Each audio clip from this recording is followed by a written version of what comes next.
7월 15일 목요일 천안광성교회 새벽기도회를 시작하겠습니다. 다 함께 사도신경으로 우리의 신앙을 고백하겠습니다. 나는 전능하신 아버지 하나님 천지의 창조주를 믿습니다. 나는 그의 유일하신 아들 우리 주 예수 그리스도를 믿습니다. 그는 성령으로 잉태되어 동정녀 마리아에게서 나시고 본디오 빌라도에게 고난을 받아 십자가에 못 박혀 죽으시고 장사된 지 사흘 만에 죽은 자 가운데서 다시 살아나셨으며 하늘에 오르시어 전능하신 아버지 하나님 우편에 앉아 계시다가 거기로부터 살아있는 자와 죽은 자를 심판하러 오십니다. 나는 성령을 믿으며 거룩한 공교회와 성도의 교제와 죄를 용서받는 것과 몸의 부활과 영생을 믿습니다. 아멘. 찬송가 479장입니다.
오늘 우리에게 주신 하나님의 말씀은 마태복음 19장의 말씀입니다. 마태복음 19장 1절부터 30절까지의 말씀을 이제 봉독하겠습니다. 하나님의 말씀을 경청하십시오. 예수께서 이 말씀을 마치시고 갈릴리를 떠나서 요단강 건너편 유다 지방으로 가셨다. 많은 무리가 예수를 따라왔다. 예수께서는 거기서 그들을 고쳐주셨다. 바리새파 사람들이 예수께 다가와서 그를 시험하려고 물었다. 무엇이든지 이유만 있으면 남편이 아내를 버려도 됩니까? 예수께서 대답하셨다. 사람을 창조하신 분이 처음부터 그들을 남자와 여자로 지으셨다는 것과 그리고 그가 말씀하시기를 그러므로 남자는 아버지와 어머니를 떠나서 자기 아내와 합하여서 둘이 한 몸이 될 것이다 하신 것을 너희는 아직 읽어보지 못하였느냐? 그러므로 그들이 이제 둘이 아니라 한 몸이다. 하나님이 짝지어 주신 것을 사람이 갈라놓아서는 안 된다. 그들이 예수께 말하였다. 그러면 어찌하여 모세는 이혼 증서를 써주고 아내를 버리라고 명령하였습니까? 예수께서 대답하셨다. 모세는 너희의 마음이 완악하기 때문에 아내를 버리는 것을 허락하여 준 것이지 본래부터 그랬던 것은 아니다. 내가 너희에게 말한다. 음해간 까닭이 아닌데도 아내를 버리고 다른 여자에게 장가드는 사람은 누구나 간음하는 것이다. 제자들이 예수께 말하였다. 남편과 아내 사이가 그러하다면 차라리 장가들지 않는 것이 좋겠습니다. 예수께서 그들에게 말씀하셨다. 누구나 다 이 말을 받아들이지는 못한다. 다만 타고난 사람들만이 받아들인다. 모태로부터 그렇게 타고난 고자도 있고 사람이 고자로 만들어서 된 고자도 있고 또 하늘나라 때문에 스스로 고자가 된 사람도 있다. 이 말을 받아들일 수 있는 사람은 받아들여라. 그때 사람들이 예수께 어린이들을 데리고 와서 손을 얹어서 기도하여 주시기를 바랬다. 그런데 제자들이 그들을 꾸짖었다. 그러나 예수께서 말씀하셨다. 어린이들이 내게 오는 것을 허락하고 막지 말아라. 하늘나라는 이런 어린이들의 것이다. 그리고 그들에게 손을 얹어주시고 거기에서 떠나셨다. 그런데 한 사람이 예수께 다가와서 물었다. 선생님, 내가 영원한 생명을 얻으려면 무슨 선한 일을 해야 합니까? 예수께서 그에게 말씀하셨다. 어찌하여 너는 나에게 선한 일을 묻느냐? 선한 분은 한 분이시다. 내가 생명에 들어가기를 원하면 계명들을 지켜라. 그가 예수께 물었다. 어느 계명들을 지켜야 합니까? 예수께서 대답하셨다. 살인하지 말아라. 간음하지 말아라. 도둑질하지 말아라. 거짓 증언을 하지 말아라. 아버지와 어머니를 공경하여라. 그리고 내 이웃을 내 몸과 같이 사랑하여라. 그 젊은이가 예수께 말하였다. 나는 이 모든 것을 다 지켰습니다. 아직도 무엇이 부족합니까? 예수께서 그에게 말씀하셨다. 내가 완전한 사람이 되려고 하면 가서 내 소유를 팔아서 가난한 사람에게 주어라. 그리하면 내가 하늘에서 보화를 차지하게 될 것이다. 그리고 와서 나를 따라라. 그러나 그 젊은이는 이 말씀을 듣고 근심을 하면서 떠나갔다. 그에게는 재산이 많았기 때문이다.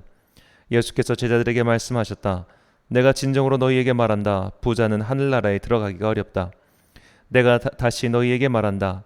부자가 하나님 나라에 들어가는 것보다 낙타가 바늘기로 지나가는 것이 더 쉽다. 제자들이 이 말씀을 듣고 깜짝 놀라서 말하였다. 그러면 누가 구원을 얻을 수 있습니까? 예수께서 그들을 눈여겨보시고 말씀하셨다.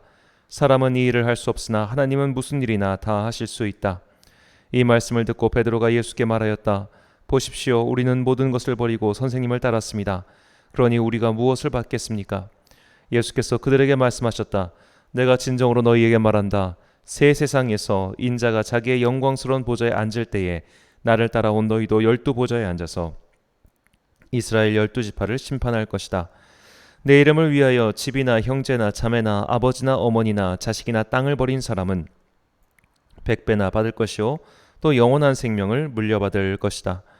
그러나 첫째가 된 사람들이 꼴찌가 되고 꼴찌가 된 사람들이 첫째가 되는 경우가 많을 것이다. 아멘.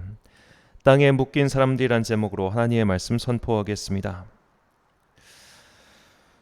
중국 역사에서 가장 혼란한 시기는 기원전 나라였던 주나라가 멸망하고 한나라가 들어설 때까지 약 기원전 770년부터 기원전 200년까지의 기간입니다.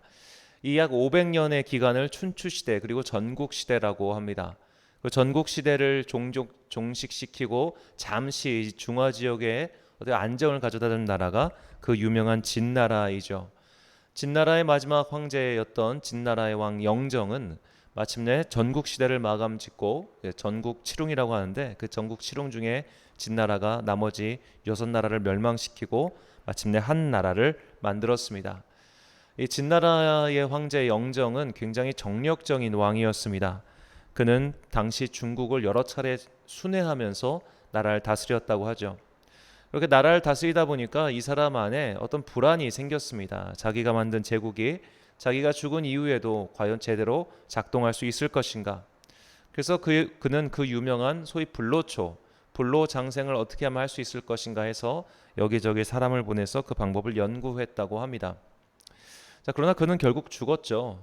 그가 죽었을 때는 그가 전국을 역시 순회하고 돌아오는 길에 죽었다고 합니다. 자, 이렇게 그런 어떻게 보면 불로장생, 영생을 꿈꿨던 그 진나라 황제의 그 자신의 꿈이 고스란히 반영된 묘가 바로 그 유명한 진시황릉입니다. 진시황릉, 병마총이라고도 하죠. 그 진시황릉에 가면은 이제 수은으로 된 강이 흐르고 있는데 그 당시 도가에서는 수은이 불로장생의 약이 아닌가 그런 얘기도 있었다고 합니다. 그래서 시황제가 수은 중독으로 죽었다라는 소문도 있었죠. 시황제 말고도 그렇게 오랫동안 불로장생을 꿈꿨던 또 다른 황제가 있습니다. 바로 그 유명한 징기즈칸입니다. 실제 기록에 따르면 징기즈칸은 그 말년에 중국 도가로부터 전징교라고 하는 도가가 있었는데 그 도가의 도사들을 초청해 가지고 어떻게 하면 불로장생을 할 수 있을까 그것을 물어봤다고 합니다. 진나라 시황제의 릉은 발견이 됐지만 아직도 징기즈칸의 묘는 발견되지 않았습니다. 그래서 온갖 기괴 묘묘한 이야기가 징기즈칸의 무덤에 관련돼서 떠돌아다니고 있죠. 오늘도 이렇게 징기즈칸이나 진시 황제처럼 그런 영생에 집착한 한 사람의 이야기가 나옵니다. 그가 예수님을 찾아와 어떻게 해야 영생을 얻을 수 있는지 물어봅니다. 그런데 영원한 생명을 물어보는 그에게 주님께서는 좀 더 다른 대답을 하십니다. 본문 16절과 17절 말씀입니다. 어떤 사람이 주께 와서 이르되 선생님이여 내가 무슨 선한 일을 하여야 영생을 얻으리이까? 예수께서 이르시되 어찌하여 선한 일을 내게 묻느냐? 선한 이는 오직 한 분이시니라. 내가 생명에 들어가려면 계명들을 지키라. 아멘. 자, 이 영생이라는 단어는 헬라어 원문으로 두 단어입니다. 영원한이라는 아이온과 생명이라는 조엔이 합쳐진 말이죠. 근데 이 두 단어를 어떻게 얻느냐라는 질문에 예수님께서는 한 단어로 대답하십니다. 생명이라고 말이죠. 예수님의 대답에서 영원이라고 하는 것은 빠져 있습니다. 여기서 이미 질문자와 대답자의 생각하는 답이 나와 있습니다. 이 질문하는 부자 청년은 진시 황제가 꿈꿨던 영생과 징기스칸이 꿈꿨던 불로장생, 이런 것들을 원하고 있고, 예수님께서 말씀하신 생명은 바로 그런 것이 아니다라고 말하고 있는 겁니다. 부자 청년이 바랬던 영생은 이 땅에서의 오랜 삶입니다. 이 땅에서 누리며 이 땅에서 건강하게 오래오래 영원히 살 수 있느냐, 그것을 묻는 것이고, 예수님께서 말씀하신 생명이란 이 지상에서의 삶이 아니라 이 지상에서 삶에서 하늘나라의 삶으로 옮겨지는 것을 말하고 있는 것이죠. 참 생명은 이 땅의 생명에 이어서 저 하늘의 인생으로 이어지는 것이며, 하늘의 인생 법도를 이 땅에서 이행하는 것이 바로 생명에 들어가는 방법이라고 대답하시는 겁니다. 질문자는 구약에서 말하는 율법을 잘 지키고 있다고 대답합니다. 이 정도면 영생을 얻을 수 있지 않느냐는 자기 확신에 찬 말이었습니다. 그러나 한 가지 행위가 더 있어야 한다고 말하자 그는 근심하며 돌아갑니다. 본문 22절과 21절에서 22절까지 말씀입니다. 예수께서 이르시되 내가 온전하고자 할진대 가서 내 소유를 팔아 가난한 자들에게 주라. 그리하면 하늘에서 보화가 내게 있으리라. 그리고 와서 나를 따르라 하시니 그 청년이 재물이 많음으로 이 말씀을 듣고 근심하며 가니라. 아멘. 자, 우리는 이 질문자의 근심을 통해 그가 바랬던 영생이 어떤 모습인지 정확히 알게 되죠. 그는 진시 황제의 영생이나 징기즈칸과 같은 장수를 바랬던 겁니다. 자, 여기서 우리는 한번 이런 질문을 해봐야 됩니다. 만약 징기즈칸과 그리고 진나라 시황제가 평범한 시골의 농부였다면 그들은 불로장생을 바랬을까요? 늙지도 않고 오래 살면서 끝없이 농사를 짓고 땅을 파고 그렇게 살아야 되는 인생이었다면 아마 그들은 그렇게 길게 살고 싶지 않았을 겁니다. 징기즈칸이 말단 병사로서 평생 말을 타고 활을 쏘며 전장을 전전해야 되는 사람이었다면 그는 아마 그렇게 오래 살고 싶지는 않았을 것 같습니다. 우리나라 노인 자살률은 세계 1위입니다. 그리고 노인 자살률이 가장 높은 도는 충청북도입니다. 충청북도의 특히 시골에 가면은 굉장히 시골로 갈수록 노인 자살률이 늘어나는데요. 이 노인 자살률이 갑자기 어느 해를 기점으로 훅 떨어집니다. 떨어진 이유가 일반인에게 농약 판매를 중지했기 때문입니다. 농약을 사려면 여러 까다로운 절차를 거쳐야지만 살 수 있게 만들자 더 이상 농약을 들이마시고 음독 자살하는 케이스가 줄어든 것뿐입니다. 그러니까 갑자기 노인들의 삶이, 어르신들의 삶이 좋아져서 노인 자살률이 좋아진 게 아니라 가장 편하게 죽을 수 있는 수단을 막아버리자 자살률이 줄어든 것에 불과합니다. 한 신문 기자가 농촌에 사시는 어르신을 취재할 때 그 질문과 답을 좀 잊을 수가 없었습니다. 이 기자가 어르신한테 물어봐요. 어르신 살면서 언제 제일 힘드셨습니까? 그러니까 어르신이 대답합니다. 평생. 자, 불로장생을 꿈꾸는 사람, 이 땅에서의 영생을 꿈꾸는 사람은 달리 말하면 이 땅에서 좀 살만한 사람입니다. 이 땅에서 아직은 건강하고 아직은 재산이 있고 아직은 누리고 또 즐길 것이 남아있기 때문에 이 땅에서 오래오래 살고 싶어 합니다. 하지만 현재 이 땅을 살면서 누릴 것도 없고 고통스러운 나날이 반복되는 사람들, 정말 이 땅을 살아가면서 가난하고 지치고 힘들게 사는 사람들은 그렇게 오래 살고 싶어 하지 않습니다. 이 경북 지역의 한 시골 의료원에서 근무하셨던 의사 선생님의 일화입니다. 한 가난한 촌부와 그의 가난한 아들이 농약을 들이마시고 의식불명의 상태로 응급실에 실려왔습니다. 급하게 위색척을 하고 병원에 입원할 것을 권유하자 그 농부 어르신 아버지가 우리는 입원비가 없으니 그냥 돌아가겠다 하면서 돌아갔습니다. 자, 그 모습을 본 그 시골 의사 선생님이 좀 마음이 안타까워서 어르신이 택시 타고 돌아가세요라고 돈 10,000원이라도 쥐어드렸습니다. 그러자 그 이제 손부는 그 10,000원을 가지고 그냥 터벅터벅 걸어가는 것을 봤다고 합니다. 힘든 인생을 굳이 오래 살고 싶어하는 사람은 없을 겁니다. 괴로운 인생은 굳이 이 땅에서 영생을 바라지 않습니다. 그런데 오늘 본문의 이 청년은 오래 살고 싶었습니다. 영생을 꿈꿨습니다. 왜냐하면 그에게는 재산이 있었기 때문이죠. 그 청년에게 재산은 그의 영혼을 땅에 묶어두는 사슬이었습니다.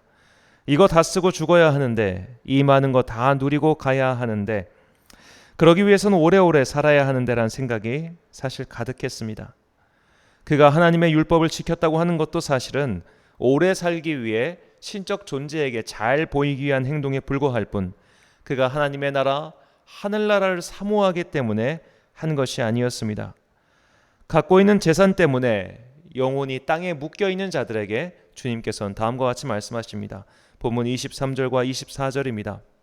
예수께서 제자들에게 이르시되 내가 진실로 너희에게 이르노니 부자는 천국에 들어가기가 어려우니라. 다시 너희에게 말하노니 낙타가 바늘기로 들어가는 것이 부자가 하나님의 나라에 들어가는 것보다 쉬우니라 하니라. 아멘. 자, 우리 누가 부자입니까? 적어도 지금 이 설교를 듣고 계신 모든 분들은 다 부자입니다. 전 세계 지구촌에 비유할 때 스마트폰을 갖고 있다는 것만 해도 우리는 부자입니다. 인터넷이 되는 나라에 살고 있다는 것만 해도 우리는 굉장한 부자입니다. 월세 살고 있는 사람에게는 전세 살고 있는 사람이 부자고, 전세 살고 있는 사람에게는 자기 집을 갖고 있는 사람이 부자고, 자기 집을 가지고 있는 사람에게는 더 비싼 땅에서 살고 있는 사람이 부자입니다. 즉 부자라고 하는 것은 절대적 개념이 아니라 상대적 개념이지요. 그렇다면 주님께서 이런 상대적 개념으로서의 부자를 말씀하신 걸까요? 그렇진 않습니다. 성경에는 분명히 부자라고 기록되어 있지만 구원을 얻은 사람이 있습니다. 바로 삭개오입니다. 삭개오는 주님께서 그의 집을 방문하시자 자신이 가진 재산을 어려운 이웃에게 나누겠다고 선언합니다. 그래서 주님께서는 이 집에 구원이 임하였다고 선포하시죠. 누가복음 19장 8절과 9절 말씀입니다. 삭개오가 서서 주께 여짜오되 주여 보시옵소서, 내 소유의 절반을 가난한 자들에게 주겠사오며 만일 누구의 것을 속여 빼앗은 일이 있으면 네 갑절이나 갚겠나이다. 예수께서 이르시되 오늘 구원이 이 집에 이르렀으니 이 사람도 아브라함의 자손이미로다. 아멘. 부자 청년과 부자 삭개오의 차이는 재산에 대한 집착 여부입니다. 이 땅에 대한 집착의 여부죠. 부자 청년은 이 땅에서 내가 가진 재산을 다 사용하고 누리며 영생을 얻기를 했다면, 삭개오는 하늘나라의 생명을 위하여 이 땅의 재산을 기꺼이 버릴 수 있었던 것입니다. 그러므로 우리는 오늘 말씀을 부유함이나 재산에 초점을 둬서는 안 되고 이 지상나라에 대한 집착 여부에 맞춰야 합니다. 이 지상에서의 삶에 집착하는 사람은 당연히 하늘나라의 삶에 바라보지 않습니다. 여기서 이 땅에서 오래오래 잘 먹고 건강하게 잘 살기를 바라는 사람은 당연히 하늘나라의 소망이 없거나 혹은 그것이 나중에 문제가 됩니다. 그러나 지상나라의 소망을 두지 않고 하늘나라를 온전히 바라보는 사람은 참 생명의 길에 들어선 사람입니다. 그래서 주님께서는 진짜 영생에 대해서 이렇게 갈무리하십니다. 본문 29절입니다. 또 내 이름을 위하여 집이나 형제나 자매나 부모나 자식이나 전토를 벌인 자마다 여러 배를 받고 또 영생을 상속하리라. 아멘. 지상세계의 집착을 버리는 것, 이것이 하늘나라의 참 생명을 얻는 유일한 방법입니다. 사랑하는 천안광성교회 성도 여러분, 그리고 이 예배를 함께 드리시는 귀한 주님의 자녀 여러분, 지상의 삶에 너무 마음을 빼앗기지 마십시오. 기왕지사 성공해서 여유있게 살면서 여러 가지 복을 누리는 것은 좋은 일입니다. 그것은 하나님께서 여러분에게 주신 축복입니다. 하지만 거지 나사로의 비유에서도 나오듯이 이 땅에서 너무 많이 누리면 누릴수록 저 하늘나라에서 빈곤할 수도 있습니다. 부유하게 80년을 살다가 하늘나라에서 빈곤한 채 영생을 누린다면 오히려 그것이 어리석은 것 아니겠습니까? 재산도 집착이고 가족도 집착이고 성공도 집착입니다. 그 모든 것은 한 개인의 소멸과 함께 바람처럼 사라질 것들입니다. 하늘나라에 소망을 두십시오. 주님과 함께 더불어 살 그날을 꿈꾸며 살아가십시오. 그렇게 우리의 시선을 하늘로 둘 때 우리는 지금 만나고 있는 여러 가지 고통에 함몰되지 않을 것입니다. 나는 왜 이렇게 아파야 돼? 나는 왜 이렇게 가난해야 돼? 난 이렇게 왜 이렇게 힘들어야 돼? 라며 원망과 분노로 점철된 인생을 살지 않게 될 것입니다. 고통과 실패, 가난과 절망은 지상 세계의 집착을 끊어주는 지혜의 도구가 될 수도 있습니다. 나를 지상 나라에 묶어두는 집착은 무엇입니까?